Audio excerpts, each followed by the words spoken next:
But yeah, what's poppin'? You already know what time it is. Your boy, Mr. J Hill, was in the building. J Hill Podcast. Hey, we've been trying to do this for a long time. Yeah, man. I mean, shit, it's been a long time, but Yeah. special guest in the building, Vedo, was here. Man, my brother, how you feeling? I'm all right, man. Vedo, baby, was good. Nah, man, I'm good, baby. I'm 2 albums in, dropping an album in November. Another one in February. So that's 3 projects within 6 months. So You've been going crazy. been going crazy. I'm kind of upset that we do it now because I feel like I miss so many things. Yeah, man. It was crazy is I was talking to my manager. I'm like, yo, we gotta make this happen. But really, like, I don't even do interviews when I'm in album mode. Okay, So that makes sense. So we're trying to like squeeze it in, cause it's our meetings and it's. So I was an exception. I like that. Nah, I mean, yeah, I've been, you know, you the homie, man. I've been watching you do your thing. I do watch the podcast. Appreciate that. So I love the energy. I love the, you know, it's like a conversation. So I thought that was pretty dope. I'm like, and I do a lot of interviews, and it just be kind of like so scripted. You feel me? Kind of feel like a job. Nah, like, for come sure. on, you know what I mean? I just want to have a conversation. It's crazy because you to the ones that's looking. You watch these interviews and you hear them say, I'm a fan of the show, I watch the show, and then you become that person. You sitting in the chair with the people that you listen to and you're a fan of, and they be like, I'm a fan of. Nah, facts. And fan it's of a like, fan. it's super dope, bro. I appreciate it, man. Nah, man, honestly, man, these podcasts are really becoming something that's shaping, the industry. Like, For sure. It's shaping, that industry per se, even music. Because a lot of, new artists get broken. They get broken on podcasts. These podcasts play their new shit. Now you got, a million motherfuckers just heard your new shit from this podcast. Radio is becoming obsolete. You feel me? So let's have fun with it then, since we're here.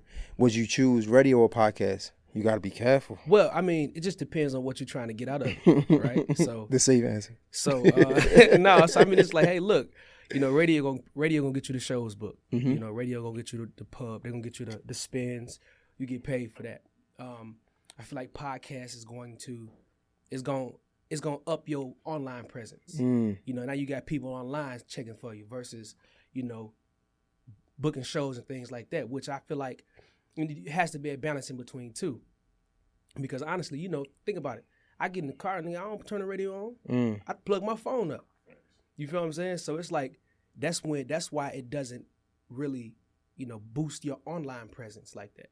You'll get the streams, you'll get the spins, you'll get the bookings and things like that, but your song becomes bigger than you. It's like, damn, I heard the song, but I didn't know this was you because I ain't seen your face.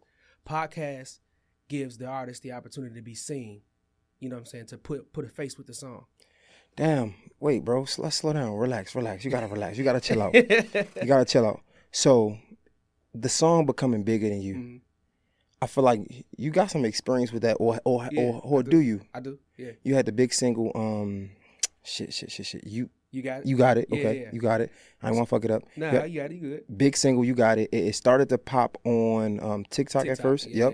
And then it just went crazy. Right. Do you feel like that song got bigger than you? At one point, I think it did. Take my hat off.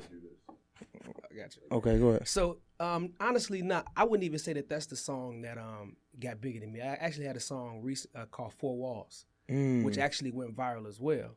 It's about to go gold now, and I dropped it in 2015. First of all, congratulations. Hold up. Congrats for that. Appreciate it. That song got way bigger than me. Wow. I'm like, this song will come out, I walk into these schools, I'm like, y'all listening to my record don't even know who I am. Wow. Right? As soon as the record dropped, though, going crazy. Oh, that's him. That's a prime example of your record becoming bigger than you. Now, fast forward to You Got It. You Got It had a video. Okay. You Got It had a music video. That makes sense. So people go search the song. They watching the music video. So they say, oh, okay, this buddy from YouTube who was fucking with the V-mixes and the covers and shit, y'all, I've been rocking with him.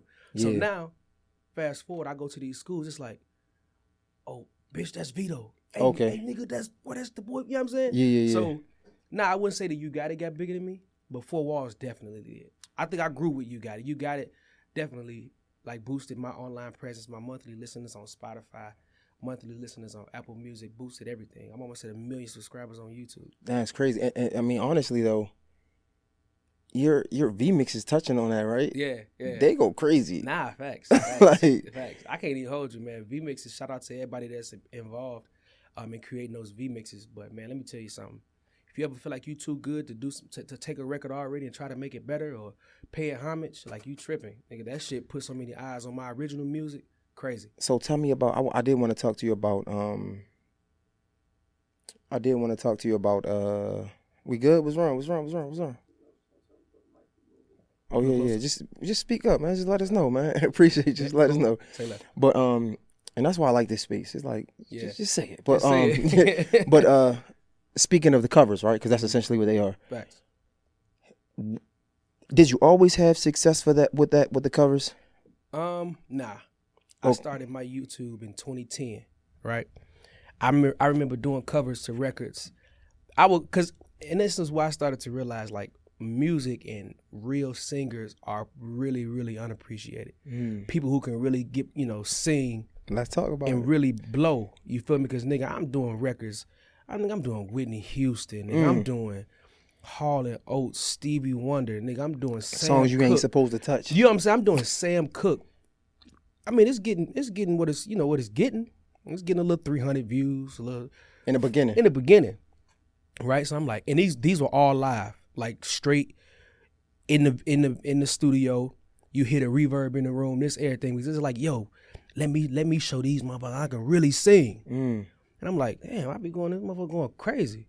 But the minute I started tapping into the new shit, like the new songs, you know what I'm saying, the Trey songs when he was out doing this thing, the Chris Brown, the Usher, all this shit. When I started covering those records and just kind of doing my own thing and got in the studio, shit started taking off.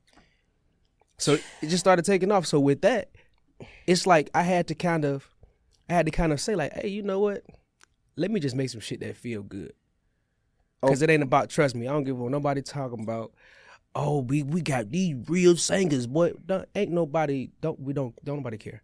They really don't. It seems like, so first of all, right, just listening to you, you got me like feeling like a student in a classroom, like raising my hand, like, hold on, I got a question. So, because you touching on so many cylinders of it, right? Yeah. And you said you was doing these real songs that people you could sing and you was hitting them, right? But it wasn't really hitting. It wasn't really catching the traction how it should have. You got into and you can correct me if I'm wrong, but to me, I hear it as you got into the people that was like more popular at the time, right? Wasn't necessarily like you said singing for but real, they popular. And I can't understand as far as singer, right? But as far as doing content, right? It's like you got to touch on the things that's relevant. I had to dumb it down, and you had to dumb it down. You had to talk. You had to sing what was relevant at the time. Exactly. Talk to me about the frustration just before you understood what you had to do, and it started popping for you, of being consistent at your covers, singing, not really knowing that you're singing, but not really getting the recognition, and then that transition of, okay, I gotta do this because it makes sense. Well, the thing is, it's hard because when you get somebody who's passionate about what they do, right? It's almost like a rapper who can spit, and I'm talking about his metaphors is crazy to the point where you gotta stop the song and like rewind it back. Like, what did he just say? It's like telling him, no, you doing too much, bro. Like, they don't want to hear that. They don't want to hear that, man. Don't make them think too much. Be simple. And now he got to go in a booth. 1 and 2 and 3 and 4, 5. You know what I'm saying? It's like you dumbing down my talent because they can't comprehend it. That's the same thing that happens with singing. We can blow, sing, go up there, hit these high notes, falsetto notes, long notes, and everything. But guess what? They don't understand it. Perfect example. Jasmine Sullivan can run from here to London. Guess what they probably told her? Can't nobody do them runs while they're in the club drunk. That's crazy. Dumb it down. Jasmine Sullivan. Come on, you feel me? That's a good one. It's like, come on, Jasmine. In my opinion, she's top 5 singers. Probably top 3. That's a good one. And she just now got a Grammy. That's a good one. Come on, man. That's crazy. So don't be talking about some, we ain't got no real singers. Yo, we been had real singers, but that's not what y'all listening to. Okay, we here then. Fuck it. Let's go there. You open the door. You feel me? Like Diddy, right? Diddy say R&B is dead. Diddy ain't done R&B in years. Even niggas who was doing R&B back in the day, quote unquote real R&B, don't even do R&B the same no more. They do it different. They do it like today. What is today R&B? It's a feel. It's a vibe. R&B can be a vibe. It can be a conversation. It could be whatever. I mean, it could be some shit that stir up some emotion, stir up a conversation. It's not always about, you know, the slow tempo. Because honestly, in my opinion, R&B can be considered, you know, fat. You could have a up tempo R&B record. You could have a slow R&B record. In my opinion, it's all about the context of what are you talking about in this song. Okay, rhythm. Every song has rhythm. Every song has R&B, rhythm, and blues. Every song has rhythm. So that's why you can't say, hey, a slow song is considered more R&B song than this mid-tempo song or this up-tempo song, because you are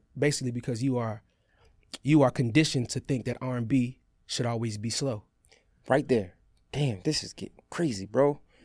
This is crazy. All right, so do you think, because I'm not even going to just say Diddy, I've even been, I have to hold myself accountable, because there's been times where I'd be like, man, music just don't hit like it hit before. Right. Do you think the culture or the people, if we had to compare them to anybody, do you think the people is like that old hater? Like, you know how the old person always be like, man, y'all back in my day. It can't really see change. So, right. And that's the thing, right? I said this before.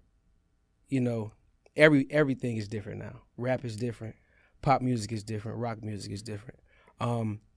R&B, the core essence of R&B is always going to be the same, which is to exude love, passion, emotion, storytelling, things like that. But let's face it, this generation expresses love differently. We express it different. You know, we don't, you know, and not necessarily saying myself, but we don't stand in the rain and sing no more. You know, we don't reach for the stars with a silk shirt flying open. You know what I'm saying? That shit cool. And don't get me wrong. It's dope. I love it. Yeah, but it's different. It's different now. You know, and it's like if a person, doesn't matter how good your song is, it's almost like if you don't look R&B, you're not R&B. Okay, I get it. Right. Then you say, what does that look like, right? Right. What does that look like? So what does R&B look like? Leather pants? You know what I'm saying? Like, people are going to hate me, but I'm sorry. I didn't want to get this deep, bro, but damn, like, shit, fuck. You know, isn't that the world, right?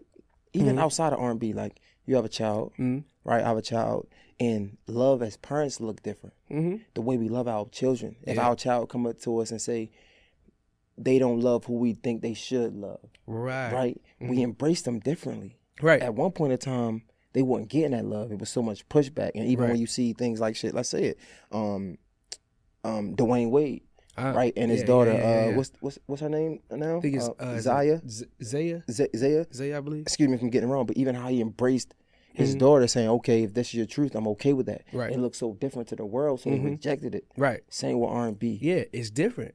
It's not the same. You know, it's not the same as the 90s, or, you know, it's not the same as the 2000s. Even 2005, you know what I'm saying? You know, the B2K, you know what I'm saying? The B2K era, that you know what I mean? It's just not the same. And because it looks different to you, it's easy to reject. It's easy to reject something you don't truly understand. Damn. Okay, so it's like you don't understand you don't understand and can't really follow the cadence that we use in R&B songs now. You know, it's not a, it's a, you know, it's like, but it's still, the message is the same. Damn. You know what I'm saying? The message is the same. You just can't follow it. And to succeed, you always got to like change with the times. You have to. Right? One of your mentors, R. Kelly was one of the ones who was really great at that. At being able to adapt with the time of music and how it changed. Very unfortunate to be the position that he's in, but you know, you gotta say what it is. We ain't got enough time, Rita. You gotta relax. You gotta chill. You know what I'm saying? Yeah. You gotta relax. That's just one of those. He's one of those ones as well, man. Talking about R. Kelly, right? But because you are close to Usher, I'll gear the question more so to him. When we think about these great artists, because like, I can be good, I can be great, but you have legendary, you have great, you have good, right? Talking about these legendary artists like R. Kelly, Kanye West, Michael Jackson, right? And the list goes on. it's always something that seems similar. Mm-hmm. Like they got a lot going on. Like their mind. That's good. You know what I'm saying? And I'm wondering, what do you ever think like, damn, this guy's so talented, but it's because he's, I don't want to say missing something, but I don't even know where filling that gap. I think, man, the different layers of talent and different layers is because like to be a genius, you got to be borderline crazy. You got to be borderline insane. Exactly what I'm trying to say. Right. Yo, this episode is sponsored by the Morning Meetup. Man, shout out to my guy David Shands, man. He's probably one of the few people I know who actually built multiple multi-million-dollar businesses, right? He created the Morning Meetup to help other entrepreneurs do the same thing. Now listen, as an entrepreneur myself, I know how hard it can get, especially when we start making money and we get to like this financial cap that we can't get past. And honestly, let's be real. They say it ain't what you know, it's who you know. We probably can't get past this cap because we either, one, outgrew the people around us, or two, we just being lazy and we ain't in the rooms we need to be in. It's just plain and simple. But trust me, this is your time because the Morning Meetup is that room we got to be in. It's filled with entrepreneurs getting to it. They reading different books every month, right? They holding each other accountable. And it's just honestly just something dope to be a part of. So listen, if you're an entrepreneur and you trying to get to this bag, you trying to flourish more than you've been flourishing now, you got to go to themorningmeetup.com. That's www.themorningmeetup.com and join now. Let's get to it. I see you there. And some people may think it's insane for, you to say to yourself and you to tell them, look, I got $100,000 and I'm going to spend every dollar of this $100,000 to make this work. I don't care if I go broke. I don't care if I get homeless. Look, people will look at you like you crazy until you do it. So you got imagine, these artists and these writers who are now legendary, who are great. Imagine how many times somebody told them, you're not going to be that. That's stupid what you're doing. You almost got to be missing something. Yeah. Because to not listen to everybody. Yeah, it's like, because to be honest with you, these people could really be coming from a genuine place. Like, look, I know you passionate about what you're doing, and I don't want you to fall flat on your face. Nah, I know this gonna work. Man, look at the statistics, bro. Like, doing that just ain't smart. Man, I don't care. I'm gonna do it. You know what I'm saying? But it's that type of resilience that you can't lose, bro. You can't lose with that mentality. Let me show you something, right? 'Cause I got different notepads, right? And I wanted to talk to you about this, and you said it says resiliency. Yeah. Literally, I feel like your entire career, scratch that, your entire life is built off of resiliency, persistency, and commitment and consistency. Yeah. I wanted you to talk to me about that because, I mean, the people know the story. Yeah. You lost your moms. I think you was in the middle of recording. Yeah, The Voice. The Voice? Yeah, she passed away while I was actually on the show. Tell me the importance of just keep going. Oh, man. With everything getting in your way. Yeah, I mean, dog, it's probably one of the toughest times in my life because it's like you didn't want nothing. Because at first everything was going so right. I'm on The Voice. I'm in front of 15 million people singing. I'm having a good time. I'm meeting these great people. I've met somebody I look up to, and then all of a sudden, bam! It's like somebody, writing you a check for $10 million, and they're coming back and saying, "Oh, my bad, that wasn't for you. My bad, that was for somebody else." It's like somebody sweeping the rug. Yeah, it's like you snatching the rug from under my feet. Like I'm like, you know what I mean? So what it did for me to keep going was not only my mother's actual dying wish, like verbatim. It was a distraction. It was a distraction from the pain that I was going through and the pain that I was enduring at the time, and the pain that I see my brothers going through. I could like literally escape everything. I'd be obsolete. You wouldn't be able to get in touch with me for weeks because I'm just doing music. I'm recording. Only person that definitely be a coping mechanism. Yeah, it was a coping mechanism. And I was so committed to becoming what I wanted my mom to see me be that was the only way. That was the only thing. That was the only thing that was gonna happen at that time. And I I recent my album 1320. That was the album where I felt like I started to kind of like really start putting the love back into the music because 2020 is when I had my daughter. So I was in a dark place all the way from 2013 up into 2020, which is where I got the 13 and 20 from.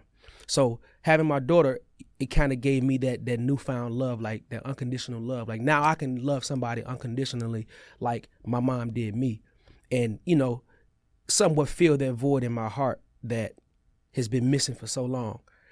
I mean, did it fill it all the way? No, but it filled it enough to where I can finally say I'm back to myself a little bit now, you know, having my daughter and things like that. So everything that transpired within my life from that time to now, bro, I wouldn't change anything. People had to be resilient through it. Yeah, you had to be. Like, and then it forced me to grow up fast, bro. You know, because God, my bad. No, you good. But you know, niggas, man, especially black men, you know, we'll call our mama we 50, 60 years old, but we'll call our mama for something.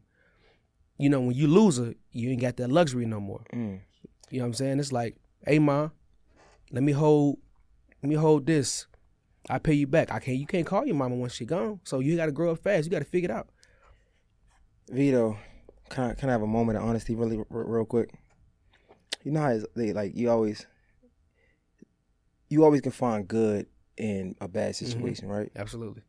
Let me tell you something. I just want to be honest, right? How we're like back and forth and missing each other made me really frustrated, right? Yeah. And it got on my fucking nerves. But the bigger picture in that was I really started to actually love you. Yeah. As much as I hated you, because I was mad, right? Yeah. I'm mad. Like, what the fuck? You can try me, yo. But, for real, right? Nigga, I get it. But so I did research one time, of course, to do the interview. But when we kept, like, you know, pushing it back, I kept just having to do research to, like, to re-trigger my mind and just re-see. And I started to really understand you, and it was like, damn, I knew you. It was like I was studying you, like really though, like not just for the interview, but facts. So when I hear you say it means so much more, and it's like it's just making my heart like, damn, like I can see you being my friend because like you really been through it, and man, I can see it. Yeah, people don't understand, bro. Like people ask me, yo, if you could change it, would you bring your mom back? And I'm not like, nah. Honestly, my mom was too beautiful of a person to even have to, you know, go through COVID. And go through this and go through that. Like the problems that we have here on Earth, she's living way better than any of us.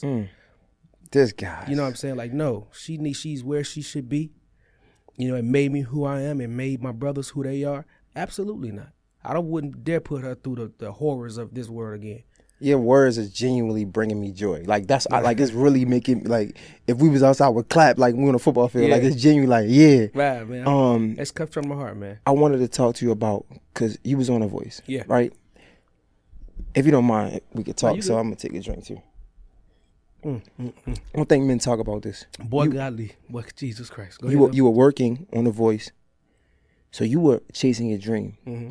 And I don't know, but I can almost picture you kind of like putting yourself first. Oh yeah, right. Mm-hmm. And you missing time with your mom. Absolutely. Oh, it's things that your mom probably want to do, but you like not pushing it off, but you really just focus. You locked in. Yeah. And then you lose her. Yeah. Can you tell me about the times, what you were thinking, like, because it's almost like I was so selfish, and then look what happened. Like, tell me about that, because I don't think you ever talked about that specifically. Yeah, I haven't. So I got so caught up in just trying to be successful. I thought the fact that me sending money back home to my mom was kind of, you know, feeling that, hey, ma, I ain't there. That's what we all dream about. But, you know, look, here goes some bread. Woo. You know, I'm getting paid from these shows, and the third, here goes some bread. You know, put some food in the house, pay your phone bill, pay the rent, whatever. I got so caught up in just like being, you know, in the now and just chasing my dream and chasing my passion. I truly like missed out on some beautiful times. A lot of people don't even know it, but I got the call. I never forget, my mom had asked me to come home for something. It was one Thanksgiving. This was the last Thanksgiving we had. And I didn't go because I had something to do with music. I had some more stuff to do with music. I couldn't make it. She was extremely mad. I made it up for her on Christmas, but it's not even about that. She wanted to see me on Thanksgiving too, and I should have made that happen. So fast forward, you know, back on the show, doing my thing, bam, bam, bam. I get a call. Now, mind you, I hadn't been back home. You know, we've talked, but I hadn't seen her in months. Now, mind you, she's sick. She's battling, you know, her sickness. You know, she has my little brother there. She has my older brother there. You know, I'm sending money back to, you know, everybody. At the time, we ain't had no paper. Like even me and my manager, we was fucked up. You know what I'm saying? So if I was able to hit the show, go on the show and actually make some bread, I'm sending everything back. Cause I'm like, I'm good over here. I'm good. I want to make sure y'all good while I'm on the road. But I got a call that my mom had been rushed to the hospital. I was in Tennessee. I was in Georgia. She lived in Tennessee. So I'm like, what you mean she got rushed to the hospital? Mind you, she had been asking me to like come home and see me for a little bit. So I got the call, bam. I'm like, hey, yo, you in the hospital? All right, cool. I'm gonna get up. I think I had like maybe like $60, $70 or something like that. And I was able to catch the mega bus to Tennessee. Nigga, I was fucking about 45 minutes late. Didn't even get to see it. I didn't get to see her take a last breath, no nothing. And that really taught me that this shit here, this shit should not supersede you spending time with your loved ones and the people you care about. Because I was doing what I was doing and, you know, chasing my dreams, chasing my career, that I forgot that, damn, my mom's time is really limited. I should be spending way more time. And I blame myself for that shit forever. I still blame myself. It's like, damn, I ain't even get to hold her hand, give her no kiss. Ooh, all because I was, you know, locked in. I was like, yo, I gotta get it. There's no days off. And, you know. Time is definitely the biggest currency. You can't get that back. Right? Yeah. And, no amount of money. And I wanted to tap into, just as a man, right? Your brother in the bed when she passed. Right? Like, they were super close. Yeah, super close. How do you deal with all of those feelings coming from so many places, but still having your own feelings and still having to push forward? It's hard, bro. Even now, like, you know, my little brother, like, that's my baby. You feel me? Like, that's love him to death. And it's like he's still in that rut. You know, he's still in that rut. You know, he still needs that everyday checking up on. He still needs that everyday, how you feeling, what you doing, what you need. You know, and he's grown. You know what I mean? 2 kids. But I understand everybody's healing process is different. Everybody takes longer. You know? Something has to happen in his life to shift his heart, to shift his mental. It just hasn't happened yet. You know, they say... My daughter shifted my mental. Right. And I was going to say, you know, they say check on a strong friend, right? But I still feel like it's some part of you that's being that strong friend. And I'm trying to tap into that, right? We coming up on 10 years in a few months of the anniversary of your mom passing. When nobody is around, right? And you don't have to be strong. How are you able to keep it together? What are some of your thoughts in those times? Oh, man. It's really just, I got to be here for other people. But how do you, even that is not, how do you get through with that? Because that's hard. That's got to be hard. It's very hard. But, you know, hey, look, I was always told, man, I'm the middle boy. I'm the middle boy. I got an older brother, young brother. I'm the glue that, you know, keeps people, you know, keeps people together. And, yo, you checked on such and such. You checked on such and such. You know, truthfully, don't nobody really check on me like that. You know what I'm saying? Because they look at it like, oh, Vedo up, he good money. You know what I'm saying? Ooh, he good. But, man, please. So how are you, though, coming into 10 years? I mean, honestly, it don't get no easier, bro. It don't get no easier. It's just, I just learn to live with it, learn to accept it, and learn to live with it. You know, I have my every year around the same time, but I have a little breakdown. You know what I'm saying? I get that off my chest. You know, as a man, respectfully. You know what I'm saying? I get that off my chest because it's a lot of things that I've done. You know, a lot of money that I've made that I would have loved to share with her. You know, would have loved her to meet her granddaughter. You feel me? So it's like it's definitely hard, my boy. Like, I ain't gonna lie to you. Anybody sit here and tell you they know what it feel like to lose a parent and they got both their parents. Yo, shut up. Can't even imagine. You know what I'm saying? Like, chill. Talk to me about some of the burdens that was left with you from that, right? I feel like a lot of times we aren't taught to cope. Yeah. So how has that affected your relationship with women? Oh man, I was I was like, I wasn't good.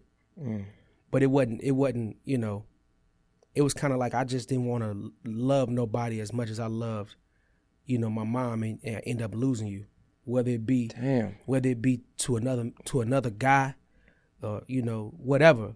I just didn't want to feel that feeling again, because I know I love hard, you know. So when, you know, now my fiance, you know what I'm Congratulations, saying? my guy. Appreciate you, my boy. Let's go. You know, I'm now next. my fiance was that, she's that like crutch that, you know, a nigga be needing, you know, when I can talk and just I go off, vent, and she just listen.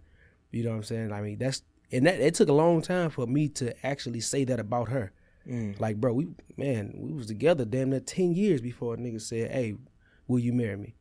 Because I just was unsure. Oh, you know, sheesh. I was unsure. You know what I mean? Didn't know what was to come. I just didn't. Yeah, definitely. I was a little boy. He was like, "Hey, you go." And what I wasn't gonna do was, because I knew niggas know when she's the one. You just, like you said, it's okay to just say I was scared, I was unsure.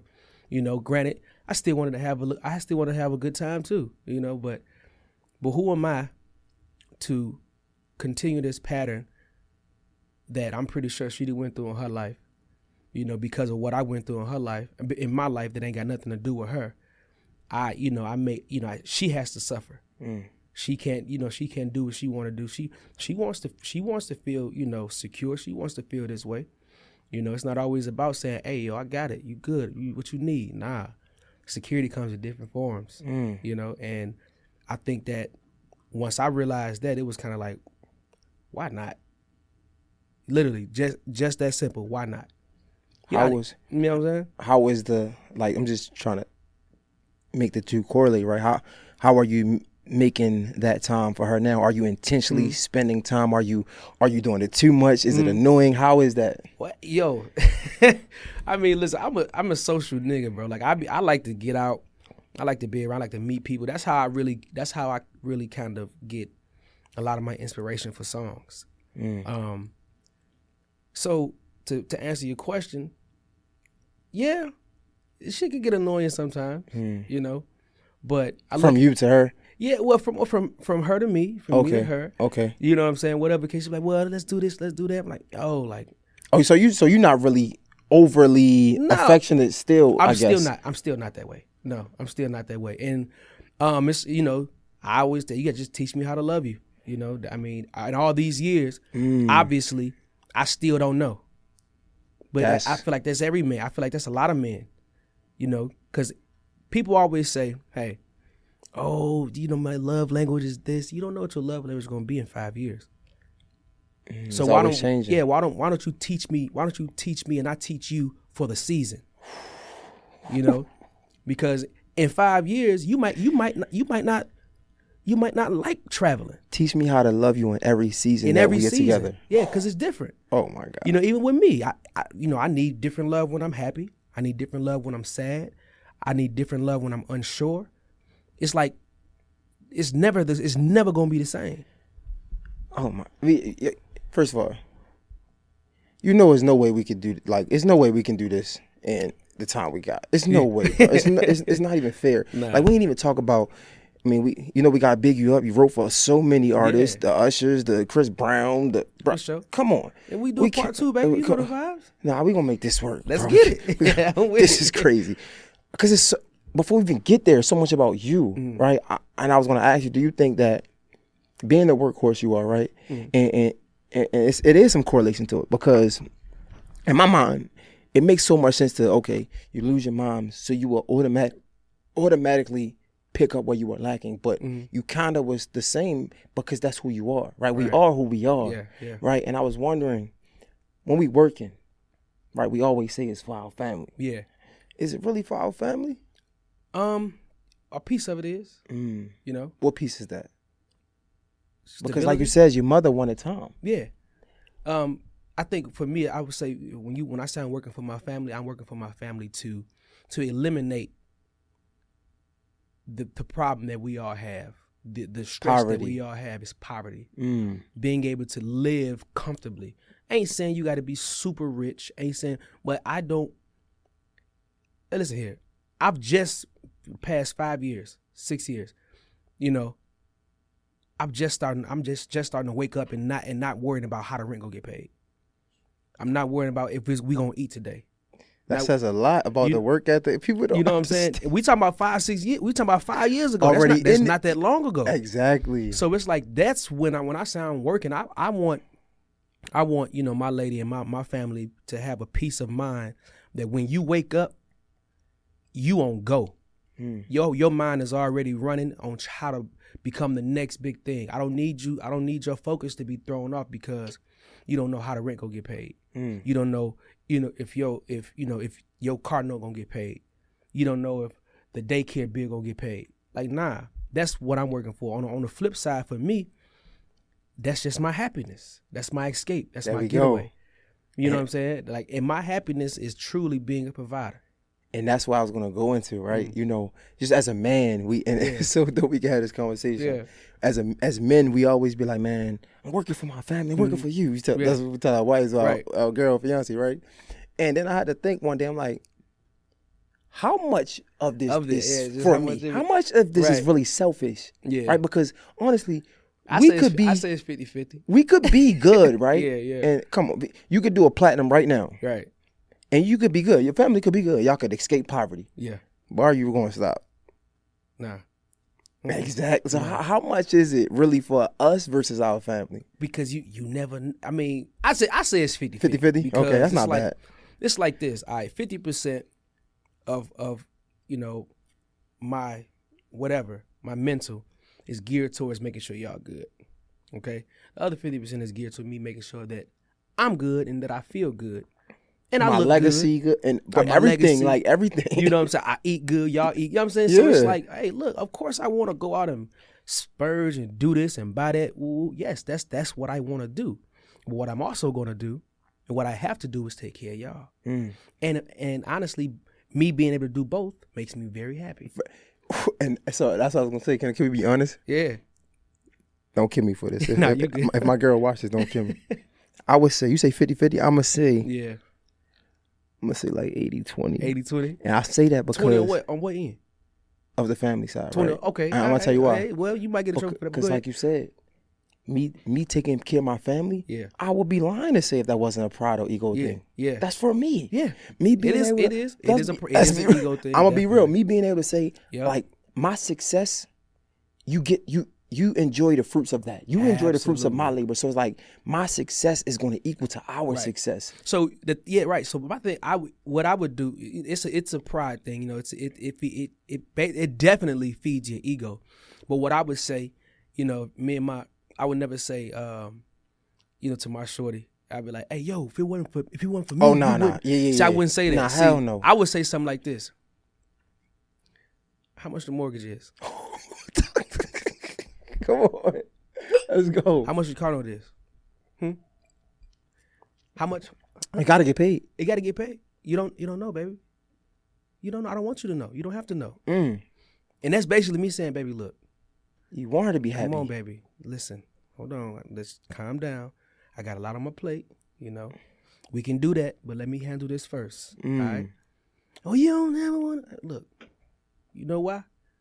I was just gone for 2 weeks. I brought back that bag, didn't I? You know what I'm saying? And you ate all. You got a lot that was in that bag. And so don't get me wrong, baby. Look, I came home, house was clean. No, I came to the crib, house was clean, favorite meal cooked, you know what I'm saying? Back rub, feet rub. And I appreciate all that. So that's the thing. Baby, I'm doing this and you doing that, baby. It's a team. It's a team for sure. It's a team effort. And it is, but I just say that's why I say 80-20 because even just being real, it's like me being able to, I get that. Me being able to get you a bag is lit. Be able to go out and spend 7, 8, 10 bands on a bag and be like, you know what I'm saying? That feel good for me too. I'll be lying. You deserve that. You know what I'm saying? It feels great. So, you know what? It feels, and don't get I'm me glad wrong. we was being able to be honest. We can be honest, and it feels great, honestly. And I've heard women say it too, like, "Hey, yes, it feels really great for my man to do these things for me and not think twice about it." that feeds That's their all ego. I want to be able to do for you, baby. You know what I'm saying? Right. Nah, that feeds their ego and their pride. It's like, cause they like, yo, I got a real provider. I got somebody who gonna make sure I'm good. Like at the end of the day, and I'm not just doing this for me. Man, I invest in my shorty. Boo. Oh, you want to start this business up? Here you go. Cause guess what, baby, I want you to have your own. I don't never want you to be able to say you can't do this on your own. Cause we can get bored with each other. Be like, look, you know what? I want something new. But guess what? We started some shit when we did it together, built some shit up. So you good money. And whatever you want, you said it before, you got it. You got it. Come on, man. Stop. No pun intended. You understand? Come on.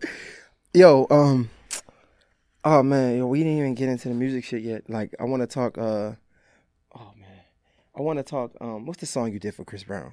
The recent one, Warm Embrace. Not that one. The old one. Freaky Friday.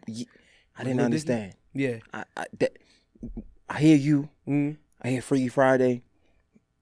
How? Like, where did that come from? Man, for real, the actual concept was already in place. Okay. Shout out to Lil Dicky. He had the concept already in place. He's basically, if you know the movie, I think where the sisters swap or whatever like that. So that's basically the concept he went with. But where I came in was to finish the record for Chris. He wanted somebody to finish it who knew what Chris would say, how he would sound and things like that. And I had already written for him before. And one of my homies reached out and was like, hey, I got to play for you. I'm like, yo, what's up? He say, Lil Dicky. When as a matter of fact, he called him. He said, Dave. He said, Dave got this record that he wants to get Chris Brown on and things like that. And I'm like, first of all, who the fuck is Dave? And he's like, okay. No, Lil Dicky. I was like, okay, yeah, for sure. So he was like, what? He needs to finish it up like today, like within the next hour. And so mind you, I'm like, I got the studio at the crib. I'm like, shit, send that. That's how it is. I'm like, send that. You know what I'm saying? Like, he sent me his ideas and everything, and I went in and I did my thing. Sent it back to him within I was probably like an hour and a half. Sent it back to him. He was like, my goodness, bro, this is amazing. Thank you so much. And next thing you know, bam. And it was easy. It wasn't hard for you. It wasn't hard. It wasn't hard at all. So you was already past that phase? Because I think I heard you talk about how, as a writer, and I can assume that you try to write for somebody else instead of writing for yourself and hoping that they like it. Right. So you already past that stage? Yeah, I'm past that stage. Okay. If somebody says, hey. At that time, were you past that stage? Yeah. Okay. Yeah, because it was never any success when I go in the studio and try to sound exactly like Chris Brown or sound exactly like this artist. You got to go in and make a great record. That is the basis of writing songs. Make a great record. But that can get hard though, right? Because I think I seen who the fuck was it? It can, but I mean, I think you have a better shot at landing a placement with a great record versus trying to make a great record tailored for one person and keeping the greats to yourself. You know what I'm saying? Because it's like if I wrote a song for you, and it sounds exactly like you, I can't go play this song for this artist over here. Because guess what he gonna say? This sound exactly like Jay. So now you can ship it. Yeah, now it's like if they say no, this is a great record though. It's a great record. We're gonna keep shopping it and it eventually will land somewhere. Damn, that makes sense. And that's hard. And listen, man, anybody watching, this is the thing with the Lil Dicky joint. If you ain't prepared to go right then, you probably gonna miss a lot of opportunities. You know what I'm saying? Like, if you ain't ready, invest in your home studio, invest in your recording equipment. That way, and teach yourself. That way you ain't got to, because if I'd have had to call an engineer like, yo, bro, you free? I got to cut this such and such for this record. Bro, I ain't going to be free till after 6. Damn, that's too long. You know what I'm saying? But I got my own setup. I taught myself how to record. I was able to go in there, boop, bop, bam, send that thing off, and here we are. But if I wasn't prepared, I would have missed that opportunity. They said success is really when preparation meets opportunity. Yep, right. Exactly. That's all success is. Absolutely. So you gotta always stay ready. They be asking me like, "Yo, what's the schedule like for the interview, bro?" I don't know. A nigga can hit me right now and I'm do it. And I'm pulling up. Yeah, it's just like that. It's simple as that. I don't know. Leave me the fuck alone. Yo, I gotta. Tiny Desk. Man. Yeah. Come on. You for the niggas that don't know, come on, like, first of all, wake up. If you don't know, you playing yourself. You beside Eric Bellinger. Yeah, the homie. One of the GOATs. That's the homie. Amazing at what he does. You got lead Usher. Come on, what the fuck is going on? Yeah. What was you thinking?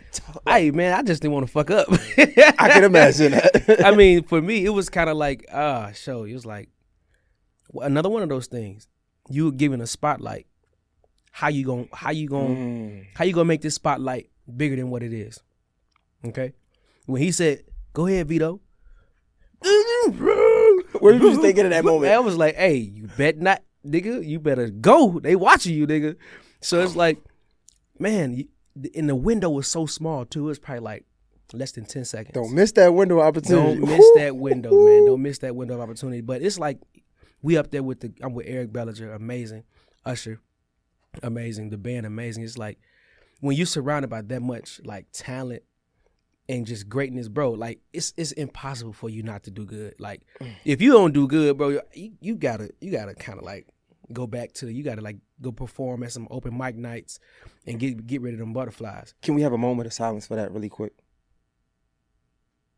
Thank you, because y'all killed it. Yo, I'm just saying, bro, for real though. Did you think, like, granted, it's Tiny Desk, so yeah, but that was a moment. People were, watch this, like that, like that's legendary now. Yeah, what else it did for me, the other thing that it did for me, man, is it kind of, the people that saw us on The Voice together, Usher and I, they like, yo, I remember that was Buddy that was on The Voice for Usher. So that kind of brought that side and that, you know, that picture back up. Like, yo, it's so dope to see them back on stage again together. Or for the people that missed it, right? Or the people that missed it, they went back and watched the episode. Like, oh wow, they've been knowing each other for a long time. Oh my God. And you know, it feels really good just to be recognized. Like, hey, Usher's like, yo, y'all are the future of, regardless of what anybody says about the state of R&B, about the state of what people think, what they think R&B should be. You guys are the future. Like y'all the future of doing this. Last question, bro. I promise. I'm cutting it close. You still grinding. Mm-hmm. You know, you have some people that might say, Vedo fell off, right? Because all they hear was the single, right? The You Got It. Yeah. But you know you're working, constantly putting out music. Absolutely. How do you feel to that audience that don't know no better? Because the people that's in the industry, we understand, we see it. Right. But the people that don't know no better, where would you say you are in your career, or talk about that? Well, I'm at a really, really good place in my career right now. You Got It happened to be such a massive hit, which is 2.5 times platinum now, almost 3 times platinum. It was such a massive hit. People look at it like, yo, damn, he got to do that again, right? In actuality, you got another record that go gold, but that's a gold record. This is true. You know what I'm saying? Like, I'm writing records for people that's going platinum. You know, that's pretty good. You know what I'm saying? So I feel like for the people who don't know that a hit takes time, right? You Got It didn't take off until a whole year after it was released. Mm-hmm. You know, for my core fans, they know, like, You Got It was not my best song, and it isn't my best song. When you talk about sheer, like, you know, instrumentation and lyrics and just true meaning behind it, it had You Got It was released in the right season. Timing. It was time. It was the right Perfect season timing. for You Got It. It was the time. It was the Me Too movement. It was the guys, you know, bashing the women and this and the third. And then now you got a guy who comes out with a song uplifting them. It was the right season. So what people have to understand is, listen, that was just one of my seasons. I got more seasons left. You know, so I got more seasons left. Understand that. And respectfully, you know, you heard You Got It. Go listen to some more music. You know, go check some more music out, man. See what you think. You had a couple projects I wanted to talk to you about. Yo, and listen, do me a favor, right? Yeah. You gotta use me like Boosie does Vlad, right? Yeah. You gotta just keep coming back. Just keep coming back. Because we got so much more, bro. Absolutely. We got like it's so much more. But time is short. We gotta get out of here. Vedo, let them know how to follow you and everything. Yo, what's poppin', man? This is with Vedo. Everything is Vedo the Singer. That's VEDO THESINGER. That's Instagram, Twitter, YouTube, Facebook, everything. Shit was amazing, man. You made it worth it. My dog. You got it, dog. No pun intended. Vedo, J Hill podcast is a wrap. We out.